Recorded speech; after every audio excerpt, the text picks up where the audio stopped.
The honorable judges and dear audiences, history is not only written by rules, but by those who refuse to bow.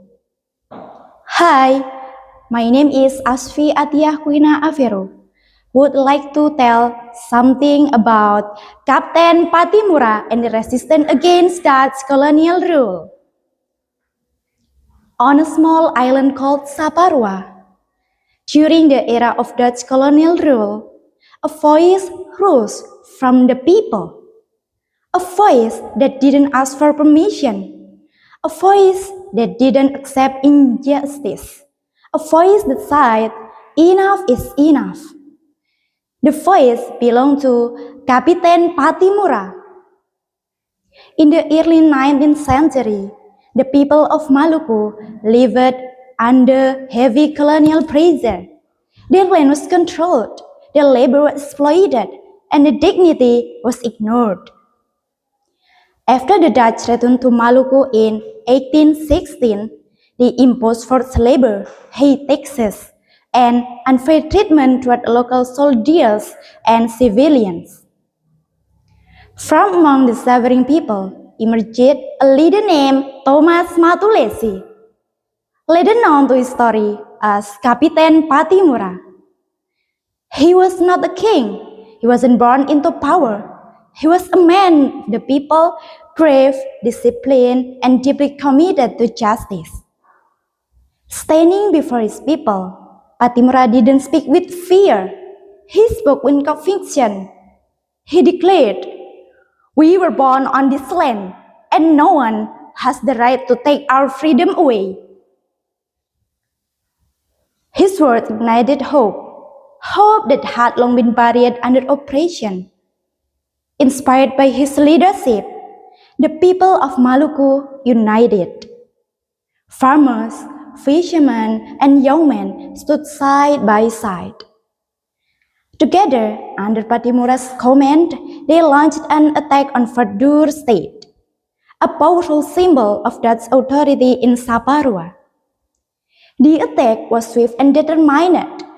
The fort fell, and the Dutch resident Vandenberg was killed. For the first time, the people felt something they had not felt in years: hope. Whispers spread across the island. Freedom is possible, freedom is possible, freedom is possible. But freedom is never given easily. The Dutch responded quickly. They sent reinforcements led by Major Beaches to crush the rebellion. Battles erupted across Maluku. Gunfire echoed through villages. The struggle grew fiercer with every passing day. During one confrontation, a Dutch official warned Patimura, "You must obey the Dutch government.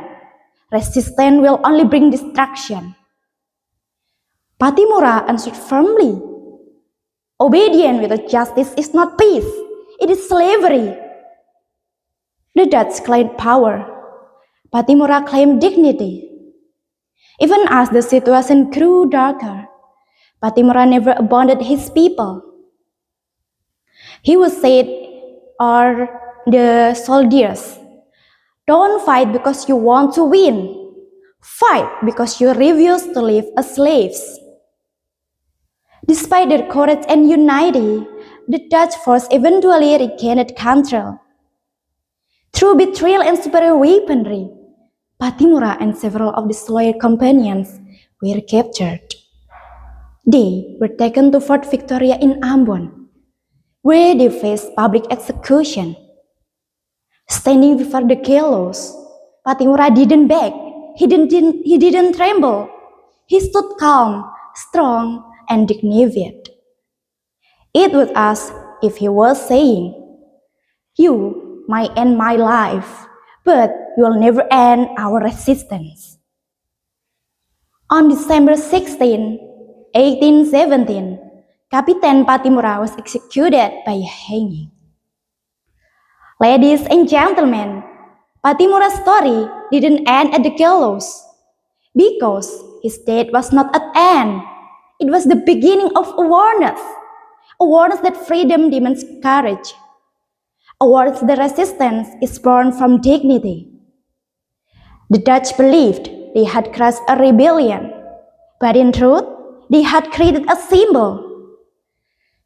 Dear friends, Kapiten Patimura teaches us that heroes are not defended by victory, but by bravery.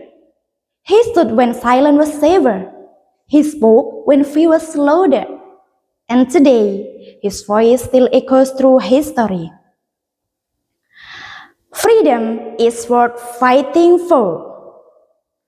As long as his story is told, the spirit of resistance will never fade. Thank you.